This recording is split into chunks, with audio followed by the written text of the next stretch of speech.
The moment before the shot. There is a moment that precedes every ambush. It looks exactly like every other moment. A red light at the end of a shift. The sound of breaking glass in a parking garage. A radio call about a disturbance in a neighborhood. A neighbor asking for a welfare check on the house down the road. In each of those moments, the officer responding had no way to know what was waiting. That is a definition of an ambush, a weapon aimed at someone who does not know it is there. And in 2023 and 2024, in 4 separate locations across this country, for situations that looked routine: a traffic light, a night shift arrival, a warrant service, a welfare call turned into something that nobody on the approaching side was ready for, because there was no way to be ready. The 4 cases in today's episode span 15 months, 4 states, 4 completely different categories of ambush, and 4 sets of consequences that range from the death sentence to a life sentence to a case still moving through the courts. They involve a third-generation deputy who got engaged 4 days before he was killed at a red light 1 block from his own station. They involve a 22-year police veteran who arrived at work to start his shift, heard glass breaking, and was shot in the back 4 times by a teenager hiding behind the steering wheel of the car he was about to steal. They involve a federal fugitive task force, a warrant for firearm possession, an AR-15 fired from an upstairs window, and the deadliest single incident for American law enforcement in years. And they involve a deputy who walked into a house to help somebody and was shot down from inside and left there while the people who killed him held off an entire rescue team. These 4 cases are not the same case. The motivations are different. The locations are different. The people at the center of each one are different. But they share the specific quality of the thing that makes an ambush so devastating. It removes preparation as a variable. Training, experience, tactical awareness, years of responses to difficult calls. None of it is a defense against something that is already pointed at you before you know you need to defend. What today's episode looks at, case by case, is not just what happened, but what that means to the people who show up every shift to a job that can turn into this at any moment, without warning, for no reason that any training scenario could have anticipated. Every detail in today's episode is sourced from court records, official law enforcement statements, press conference transcripts, affidavits, and documented news reporting from the outlets that covered each case. 3 of the 4 cases have fully adjudicated criminal outcomes. 1 remains in pretrial proceedings as of early 2026, with the suspect held without bond on multiple charges, including first-degree premeditated murder of a law enforcement officer. Before we go into the first case, I want you to track something across all 4 cases today. Each ambush is a different type: a stranger with no apparent connection to the victim, a crime-in-progress encounter that turned violent, a high-risk warrant service that became a massacre, and a deliberate trap set for law enforcement specifically. As you hear each case, ask yourself, which category do you think is the hardest to train for? Which one would you least want to walk into? Tell me in the comments when we get to the end. Stopped at the light. Palmdale, California, September 16, 2023. Saturday evening, September 16, 2023. Just before 6 p.m., Deputy Ryan Klinkenbrummer, 30 years old, 8 years with the Los Angeles County Sheriff Department, is driving a marked patrol vehicle northbound on Sierra Highway in Palmdale, California, a high desert city about 60 miles north of downtown Los Angeles. He has just left the Palmdale Sheriff Station on duty. The station is directly behind him. The intersection of Sierra Highway and Avenue Q is less than 1 block ahead. He reaches the intersection. The light is red. He stops. In the vehicle next to him, in a Toyota Corolla, is Kevin Eduardo Catenio Salazar, 29 years old, who has been following him since he left the station parking lot. Salazar fires a .22 caliber revolver through the window. Klinkenbrummer is hit. The Corolla drives away. Nobody inside the Palmdale Sheriff Station heard the shot. The intersection is a block from the building, and a single .22 caliber round at a traffic light does not carry the sound signature of a firefight. The first person to know Ryan Klinkenbrummer was in trouble was a civilian who came upon the patrol SUV stopped at the intersection and noticed that the officer inside was not moving. The civilian ran to the Palmdale station and alerted deputies. Responding deputies rushed to the intersection and then to Antelope Valley Medical Center, but the wound was fatal. Deputy Ryan Klinkenbrummer was pronounced dead. 3 generations. Ryan Klinkenbrummer's grandfather was a Los Angeles County Sheriff's deputy. His father was a Los Angeles County Sheriff's deputy. Ryan Klinkenbroomer joined the LASD in 2015 and spent the last year and a half of his career as a field training officer, the person responsible for preparing the next generation of deputies. Sheriff Robert Luna, speaking at the press conference the day after the shooting, said service was running through his veins. He said Klinkenbroomer was an incredible human being. He used the word superstar. He said he embodied the values of bravery, selflessness, and commitment to justice. 4 days before the ambush, Ryan Klinkenbroomer had proposed to his girlfriend, Brittany Lindsay. At the press conference where his name was formally presented alongside the suspects, Lindsay stood in front of the cameras with a statement that is, by any measure, one of the most devastating things said publicly in the aftermath of any ambush case in recent memory. She said, "Ryan was the best guy I ever met. He was so thoughtful and caring, and everyone who met him or knew him loved him. I'm so happy I was able to love him. It was not long enough. I couldn't wait to start our lives together. We were just engaged, planning to get married and start a family. Ryan, I miss you and I love you so much. I don't know how to live without you, and I didn't ever want to imagine it." Approximately 1,000 people showed up to a vigil at the Palmdale Sheriff Station the night after the shooting. Bumper stickers appeared in the days that followed with Klinkenbroomer's image and the words, "The bravest often fall by the hands of cowards." That phrase was not from official statements. It appeared organically in the community, printed and distributed and placed on vehicles by people who had never met Ryan Klinkenbroomer but understood, through the single fact that he was at a red light 1 block from his station when he was shot, what kind of cowardice they were describing. The investigation. The LASD circulated images of the suspected vehicle, a Toyota Corolla, to the public and offered a $250,000 reward for information leading to the arrest and conviction of the person responsible. The images circulated quickly. A tipster recognized the car. Law enforcement sources told ABC News the tipster believed they had been involved in an unreported road rage incident with the same driver in the week before the murder. Additional tip calls connected investigators to a residence in Palmdale, Berenson Street. The investigation confirmed, through surveillance footage, a car consistent with a vehicle of interest approaching Klinkenbroomer's patrol vehicle at the red light and leaving immediately after. Law enforcement records also showed that on the same day Klinkenbroomer was killed, 2 separate people had reported road rage incidents involving Salazar to local authorities. He had been active and escalating that day. On the morning of September 18th, 36 hours after the murder, the LASD Special Enforcement Bureau executed a warrant at Salazar's Palmdale residence. When the family inside came out, Salazar barricaded himself and refused to exit. Hostage negotiators worked the standoff for approximately 4 hours. Salazar ultimately surrendered and was taken into custody. Multiple firearms were recovered from the home and from the vehicle of interest. Salazar, according to multiple law enforcement sources, confessed to investigators during his interview after arrest. The legal case. Los Angeles County District Attorney George Gaskin announced a murder charge on September 20th, 2023. Salazar was charged with 1 count of murder with multiple special circumstance allegations, murder of a peace officer, murder committed by lying in wait, a legal term that applies to ambush-style killings, murder committed by firing from a motor vehicle, and personal use of firearm. He was held without bail. At his arraignment, his attorney George Rosenstock entered a dual plea on his behalf, not guilty, and not guilty by reason of insanity. Salazar's family disclosed publicly that he had been diagnosed with paranoid schizophrenia approximately 5 years before the shooting. His mother told the Los Angeles Times that Salazar heard voices in his head, believed he was being followed by cars and people, and had attempted suicide twice. She said she had called law enforcement at the Palmdale home on at least 2 occasions asking for help when her son refused to take medication and became aggressive. The response she received, she said, was that as an adult, if he didn't want to take his medication, there was nothing that could be done. She said her son had never hurt anyone before. His sister publicly apologized and said, "It wasn't him. It was a sickness. It was a sickness controlling him." Sheriff Luna responded to questions about Salazar's mental health status at a press conference with a statement that has been widely quoted.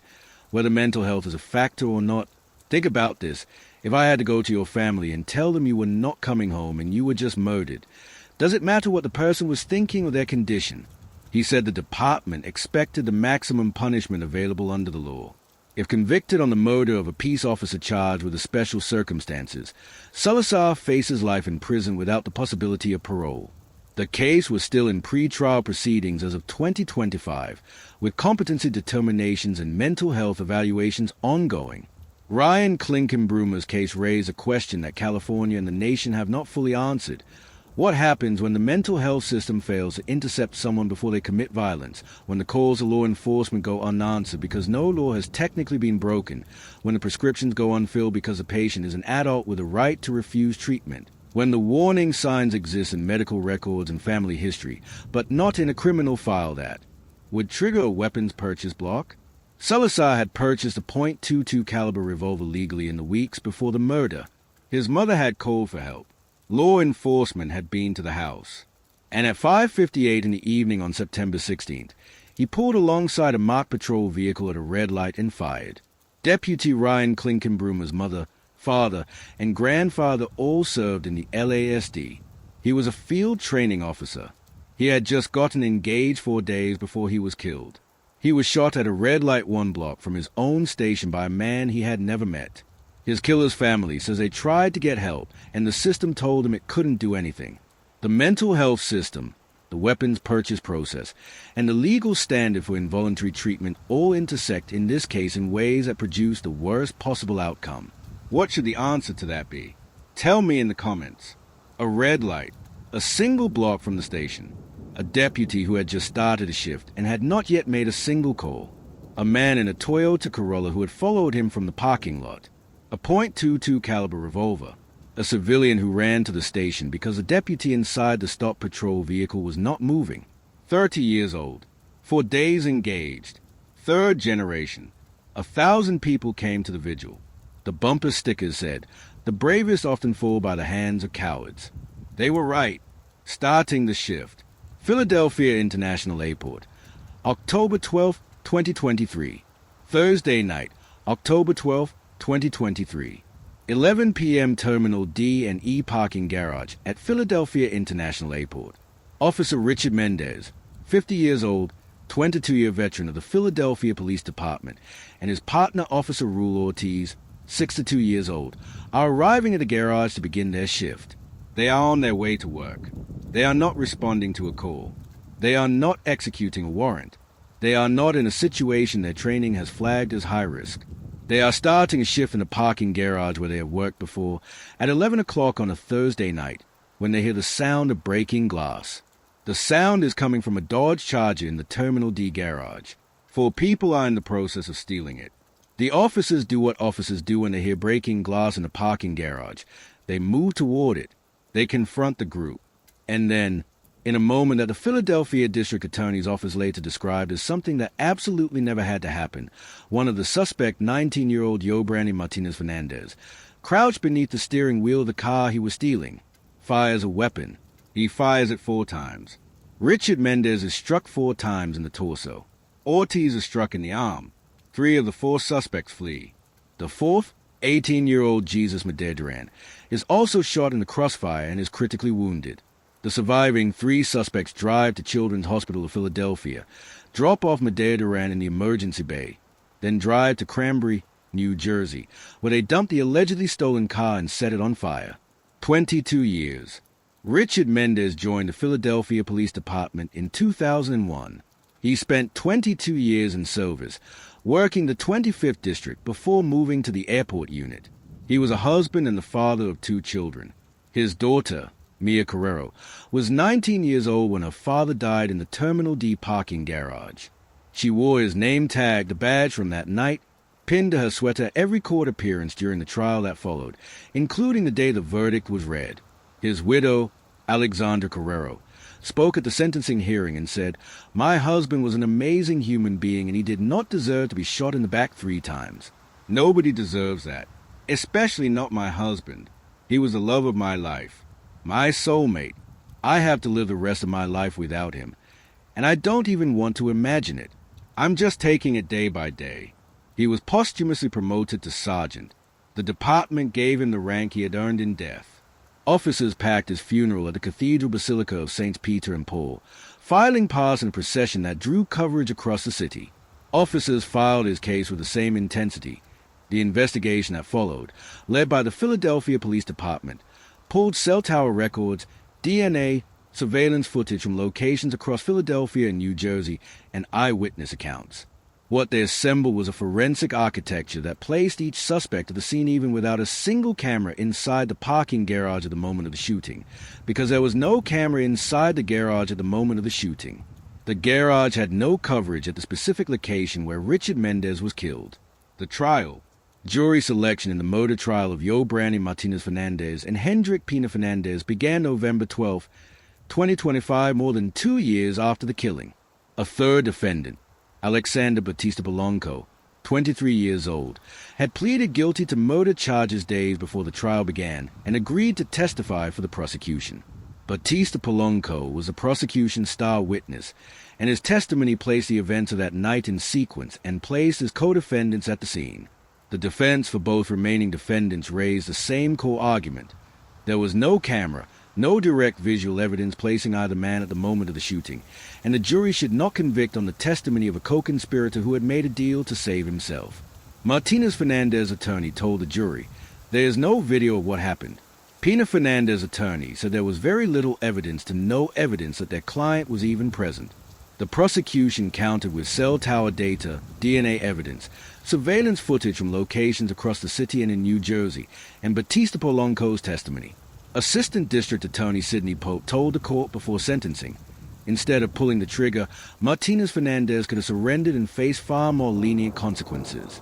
This is something that truly never had to happen. On November 24, 2025, after 4 days of deliberations, the jury returned a verdict.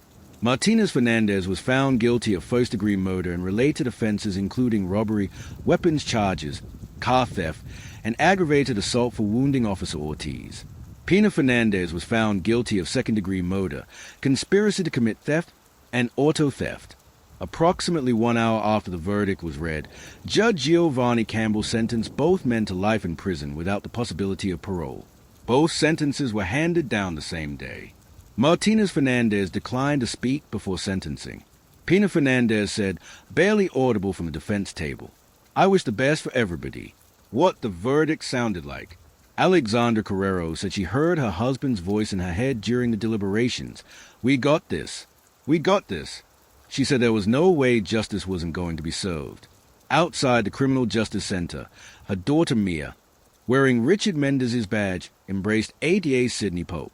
Mia had told the judge before sentencing, no 19-year-old should have to pick the color of her dad's casket. Philadelphia Police Commissioner Kevin Bethel, who had packed courtroom appearances into his schedule throughout the 2-week trial in support of the Mendez family, said after the verdict, "Today was an indication that this work matters, that when these men and women get up and give their lives to this job, at the end, their life mattered. This jury saw that their lives mattered." Officer Raul Ortiz, 62 years old, survived his gunshot wound and recovered. He had been at the start of a shift with a partner he had worked alongside for years. He had heard glass breaking in a parking garage and moved toward it, the way they had always moved toward things that needed attention. He is alive. His partner is posthumously Sergeant Richard Mendez and is buried in Philadelphia, and his widow and daughter are living the rest of their lives without him, the way Alexandra Carrero said she was doing at sentencing, just taking it day by day.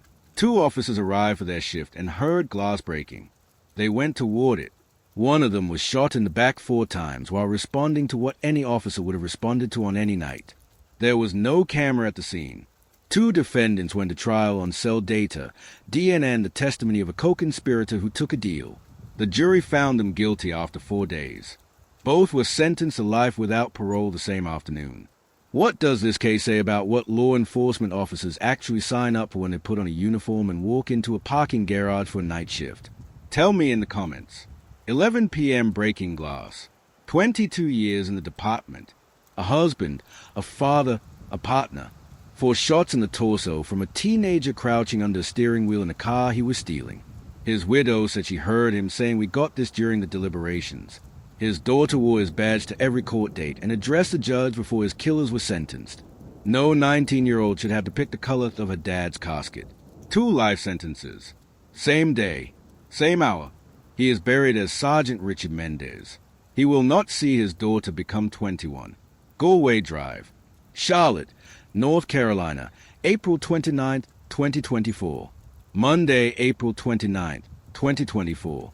1:30 in the afternoon. A residential street called Galway Drive in East Charlotte. The Carolinas Regional Fugitive Task Force, a joint federal-state-local partnership headquartered in Charlotte and composed of officers from 70 agencies across the region, is at the house to execute a felony warrant on a 39-year-old man named Terry Clark Hughes Jr. Hughes, is wanted for possession of a firearm by a convicted felon and 2 counts of felony fleeing to elude arrest, charges tied to a high-speed chase that January in Lincoln County. He has faced 49 criminal charges since 2001. The task force is there because outstanding felony warrants require enforcement, and the task force exists to enforce them. They approach the front of the house on Galway Drive, and the house begins shooting back. Hughes was on the 2nd floor. He had positioned himself to watch the approach and began firing through windows before the officers reached the front door. He alternated between an upstairs bathroom window at the rear of the house and a window in the east bedroom, which gave officers the initial impression that there were multiple shooters inside. He fired 29 rounds from an AR-15 style rifle. He never fired his handgun. Within minutes of the first shots, 2 officers were down in the side and backyard of the house. The call for backup went out. Officers from the Charlotte-Mecklenburg Police Department responded from across the city. What came next was 3 hours of firefight, rescue attempt, standoff, and loss. The 4 who did not come home. Deputy U.S. Marshal Thomas Weeks, Jr., 48 years old, was a 13-year veteran of the Marshal Service, the last 10 spent in Charlotte. Before joining the service in 2011, he had spent 8 years with Customs and Border Protection. He is survived by his wife and 4 children. He died at the scene. Sam Poloche, 42 years old, was a 14-year veteran of the North Carolina Department of Adult Correction, assigned to the Special Operations and Intelligence Unit and a full-time member of the task force since 2013. He is survived by his wife, Cielo, and their 2 sons, ages 18 and 21. Cielo Poloche told reporters, "He served warrants every day. Something was completely different yesterday, and it ended as a tragedy. He loved his job, and I know he was out there caring about what he did." Poloche died at the scene. William Alden Elliott, 4 to 6 years old, was also a 14-year veteran of the North Carolina Department of Adult Correction, joining the Special Operations Unit in 2016 after years as a probation and parole officer. He is survived by his wife and 1 child. He died at the scene. Joshua I., a Charlotte-Mecklenburg Police Department officer, was injured during the initial assault and transported to the hospital. He was the CMPD Officer of the Month for April 2024, an award announced a few weeks before the shooting. He died at the hospital several hours after the initial incident. CMPD Chief Johnny Jennings said at the news conference, "He certainly gave his life and dedicated his life to protecting our citizens. I is survived by his family. He was the 4th officer to die. 8 were shot in total. The 4 who survived included CMPD Officer Christopher Tolley, an 18-year veteran who required surgery, Michael Giglio and Jack Blowers, both of whom were treated and released on the day of the shooting, and Justin Campbell, who sustained a broken foot. What Hughes had built after the shooting ended. After Hughes, armed with his rifle, jumped from a 2nd-floor window into the front yard and was shot and killed by officers who perceived an imminent deadly threat, investigators went into the house. They found more than 100 bullet casings and projectiles. They found multiple firearms, from long guns to handguns. They found additional magazines and ammunition for both the AR-15 and the handgun. They found evidence that Hughes had prepared for this encounter. He had positioned himself at windows that gave him firing angles over the approach paths. He had ammunition staged for sustained fire, and he had created the tactical illusion of multiple shooters by alternating windows. He fired 29 rounds. He was hit 10 times before he went down in the front yard. The officers fired 340 rounds from rifles and handguns during the 3-hour engagement. The investigation into how Hughes obtained his weapons began immediately after the shooting. He was a convicted felon, a status that made it illegal for him to possess any firearm. Federal investigators began seeking the person who had purchased the AR-15 on his behalf for potential federal prosecution. The firearm used to kill 4 officers was in the hands of someone who could not legally purchase it, obtained through a channel that was not a licensed dealer, in a transaction with no background check requirement. The Charlotte-Mecklenburg Fraternal Order of Police President, Daniel Redford, spoke about Hughes' record at a press conference the following day. He said the record speaks to the heroism displayed by law enforcement on Monday. He said, "These men and women who all responded to this incident were courageous because they knew what they were getting into and still showed up anyway. He is where he belongs. I quite frankly don't have anything to say about him other than he deserves everything he got." North Carolina Governor Roy Cooper drove to Charlotte and met with the officers' families. President Biden called Governor Cooper, expressed his condolences, and visited the families of the fallen in the days that followed. The New York Times called it one of the deadliest attacks on American law enforcement in recent years. The Fraternal Order of Police data showed that at the time of the Galway Drive shooting, 98 officers had already been shot in the line of duty in 2024 up to April 1st, 10 of them fatally. The Charlotte incident added 4 more fatalities in a single afternoon. The Carolinas Regional Fugitive Task Force, which had apprehended more than 8,900 fugitives in 6 years, continued its work. The task force members who were not on Galway Drive that day put on their gear the next morning and went back to the job. This is a particular, relentless quality of the work that rarely makes it into any headline. The day after 4 colleagues are killed, the task force that includes their closest partners puts on its equipment and keeps going because the warrants do not expire and the fugitives do not stop because officers are grieving. The job continues. The people in it continue. And each of them, the morning after April 29th, had to find a way to walk up another front path. Cielo Palosh's words carry the weight of everyone in that community. Something was completely different yesterday. They were right that something was different. Hughes had prepared. He had placed himself at windows. He had staged his ammunition. He had positioned himself to kill the first person who approached his front door. The task force that came to Galway Drive on April 29, 2024, composed of officers from multiple agencies, experience in fugitive apprehension, following established protocols for warrant service, walked into something that their training and experience and equipment had not fully prepared them to survive, because a man inside the house had decided that none of them were going to walk back out. 4 officers from 3 agencies, 8 shot total. A convicted felon with an AR-15 he couldn't legally buy, positioned at windows, waiting for the approach. His criminal record went back to 2001. He had 49 charges across multiple counties and had avoided accountability enough times to be standing at an upstairs window with a staged rifle when the task force came to his door. Where in that chain of events do you think a different outcome was possible? Tell me in the comments. Galway Drive, 49 criminal charges, an AR-15 at an upstairs window, 29 rounds fired before they reached the front door. Thomas Weeks Jr., father of 4, Sam Poloche, whose wife said something was completely different that day. Alden Elliott, Joshua I., Officer of the Month, 8 shot, 4 dead, 340 rounds fired by officers before it ended. The house was torn apart by armored vehicles to get to the officers inside. The task force went back to work the next morning. The trap on Brookside Drive, Eustis, Florida, August 2nd, 2024.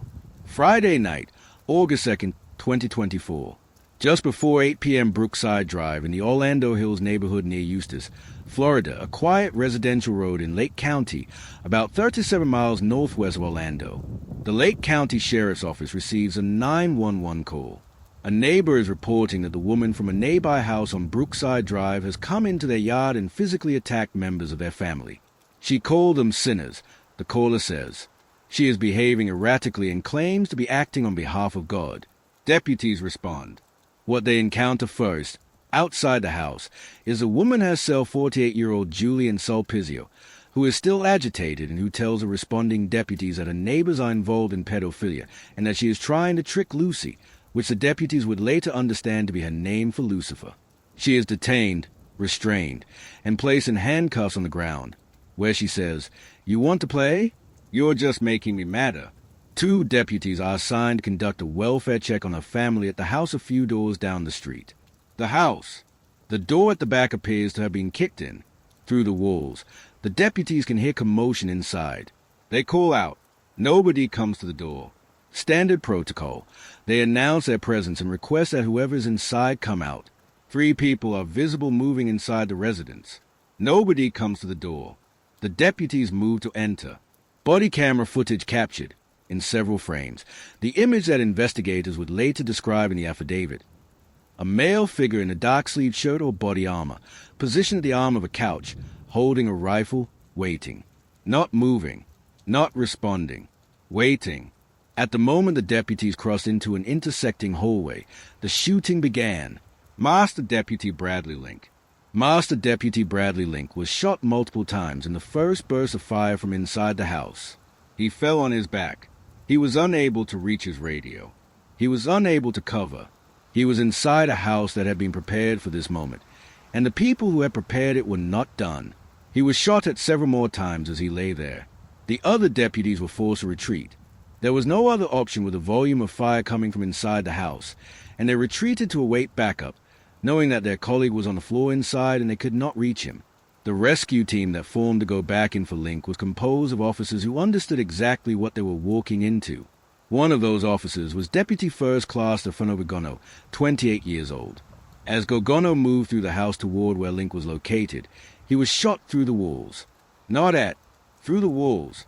The people inside were firing at the spaces where they calculated a moving officer might be, at angles that passed through drywall and framing into the hallway beyond. Gogono was struck multiple times. He was incapacitated. He was extracted from the house and transported to the hospital in critical condition. He underwent multiple surgeries. A third deputy, Master Deputy Harold Howell, was shot in the shoulder during the rescue operation and was hospitalized in stable condition. What was inside the house? The Lake County Sheriff's Office SWAT team eventually tore the house apart to get inside, physically dismantling sections of the structure with armored vehicles to create entry points that bypass the interior. When they reached Link, he was still alive. He was extracted and transported to a hospital, where he died of his injuries. When SWAT cleared the interior, they found 3 people dead by self-inflicted gunshot wounds. Michael Sulpizio, 48 years old, and his 2 daughters, Cheyenne Sulpizio, 23, and Savannah Sulpizio, 22. The 3 had fired on officers and then turned the guns on themselves. They found multiple firearms, from long guns to handguns. They found an arsenal that had been staged for exactly this purpose.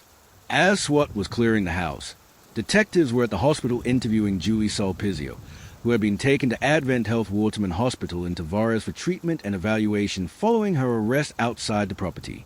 She made statements to investigators that formed the basis of the arrest warrant and the grand jury indictment that followed.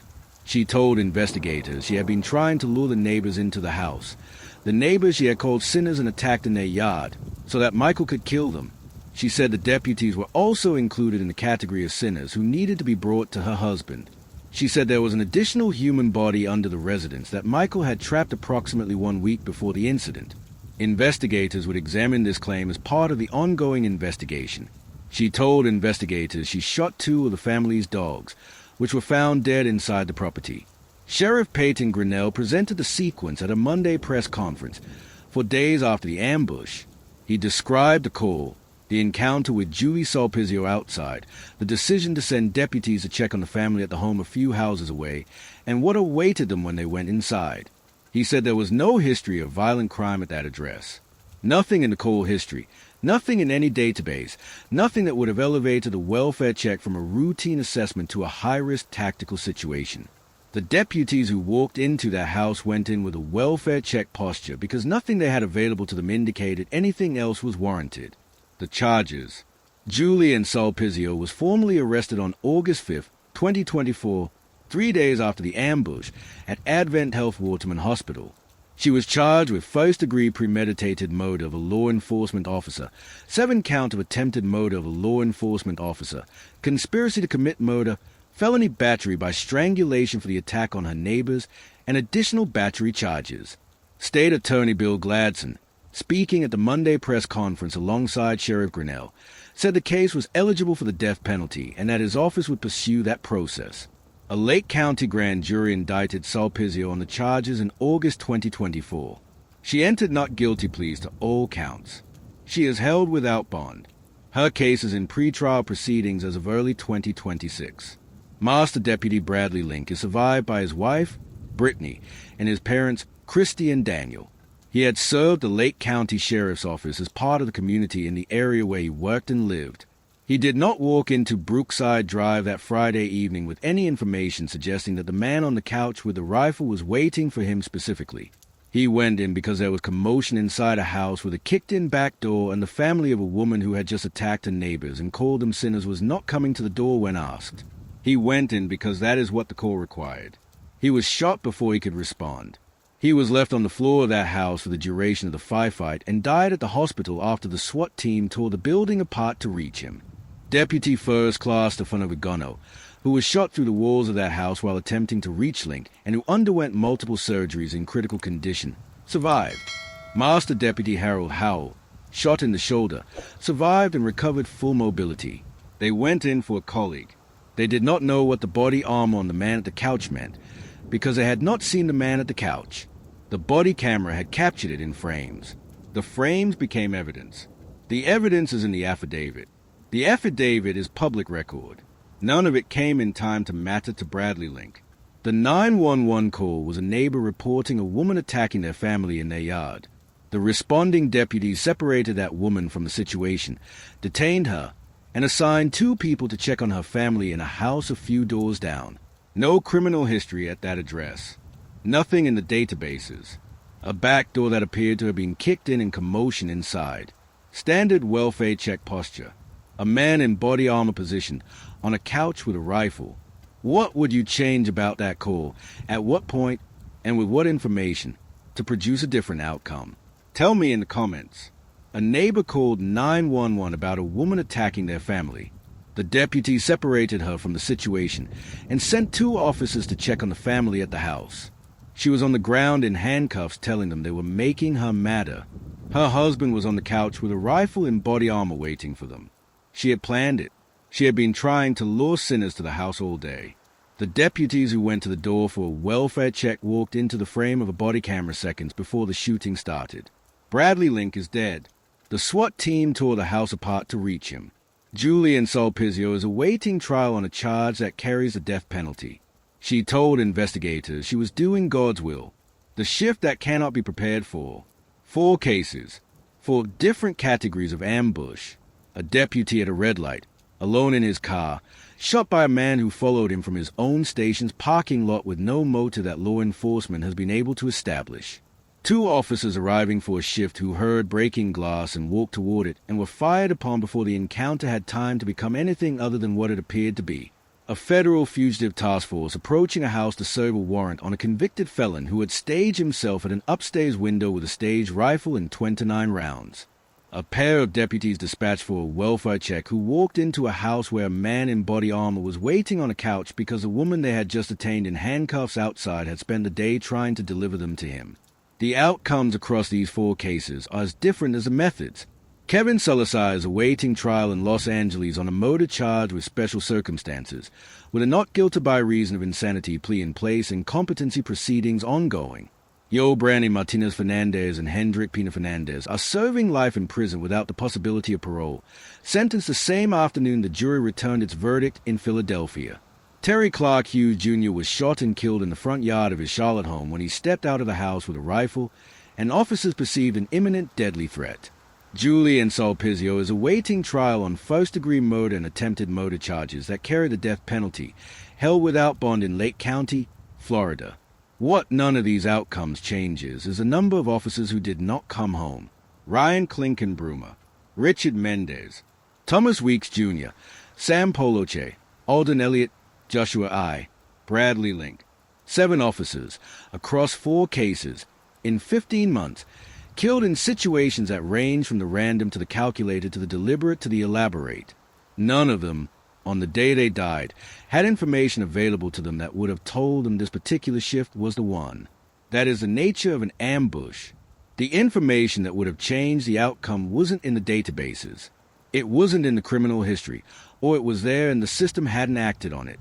It wasn't visible from the approach, or it was visible for a fraction of a second before the shooting started. It was in the body camera frames. It arrived as evidence after it was too late. There is a category of courage that does not get named correctly. It is not the courage of someone who runs toward a specific threat they can see. That courage is real and it has a name, and it is what we tend to celebrate when we talk about law enforcement. But the courage that is harder to describe is the one that shows up every shift, in the ordinary approach to the ordinary call, when the officer does not know and cannot know what is waiting on the other side of the door or behind the steering wheel at the next light. That courage is no dramatic announcement. It looks like pulling a patrol vehicle into a parking lot at 11 p.m. It looks like stopping at a red light a block from your own station. It looks like walking up a front path in East Charlotte with paperwork for a warrant. It looks like knocking on a door on Brookside Drive because a woman in handcuffs outside said her family was home. It looks, from the outside, exactly like showing up for work. And that is what makes the ambush so devastating. It finds people at the exact moment when the work looks most like the work and turns it into something else entirely. The people who are still working these jobs know this. They know that the red light at the end of a shift is not guaranteed to be safe. They know the parking garage at 11 p.m. can be the last thing they see. They know the warrant service for a felon in possession is a known risk they take every time they walk up a front path. And they know that the welfare check, the most routine, the most apparently ordinary of all the calls they answer, can be a trap. They know all of this, and they go anyway. That is not a statement about heroism. It is a statement about what the job is, what the people who take it have agreed to absorb, and what happens on the days of worst thing it cares. Mia Carrero wore her father's badge at every court appearance. Brittany Lindsay said she didn't know how to live without Ryan, and didn't ever want to imagine it. Cielo Poloche said something was completely different that day. Brittany Link, who is a widow, and Christy and Daniel Link, who have buried their son, are living in the same Lake County community where Bradley Link worked. The families of the Charlotte Four are in North Carolina. The families of each of these officers are somewhere today, living with a specific shape of the absence that was left by a shift that became an ambush. Tell me in the comments which of today's 4 cases you think was the most difficult to prepare for and why. The 4 categories we covered today, the random street ambush, the crime in progress encounter, the warrant service, the deliberate will represent 4 different answers to the question of how this can happen.